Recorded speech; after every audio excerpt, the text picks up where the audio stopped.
नाही सुधरते ना काय? नाही सुधरते ना काय? तुम्हाला ना बिनपगाराची एक मोलकरीण पाहिजे होती म्हणून तुम्ही मला आणलं या घरात लग्न करून. अरे नाही यार, तसं काय नाहीये. हो का? मग काय कारण होतं?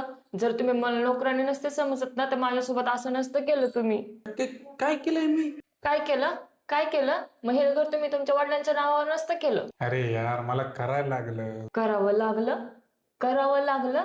अशी काय मजबुरी आली बरं तुमच्याकडे की तुम्हाला घर त्यांच्या नावावर करावं लागलं? मजबुरीची काही गोष्ट नाहीये. तुम्ही ना मला खरं खरं सांगा, मी तुमच्यासाठी काही इम्पॉर्टंट आहे का नाहीये?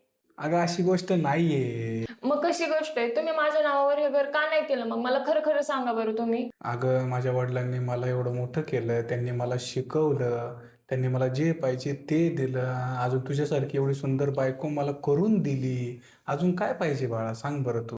मग लोन का बरं घेतलं 50 लाखाचं माझ्या नावावरती? अरे पागल, मी तुला पण नाही सोडू शकत ना. म्हणजे? तू मला सारखं म्हणत राहते ना की जावा मी तुम्हाला सोडून देईल, जावा मी तुम्हाला सोडून देईल.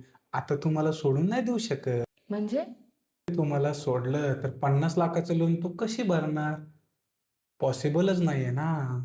हा बापरे, मी तर तुम्हाला किती चांगलं समजत होते, तुम्ही तर लयच चालू निघाले हो, लयच चालू निघाले. अगं माझं तुझ्यावर लय प्रेम आहे, असं काय करते? तुम्ही ना कधीच खुश नाही राहणार आयुष्यात. अगं लय बघा प्रेम, तुम्ही ऐक ऐक, लय प्रेम आहे तुझं. कधीच खुश नाही राहणार तुम्ही.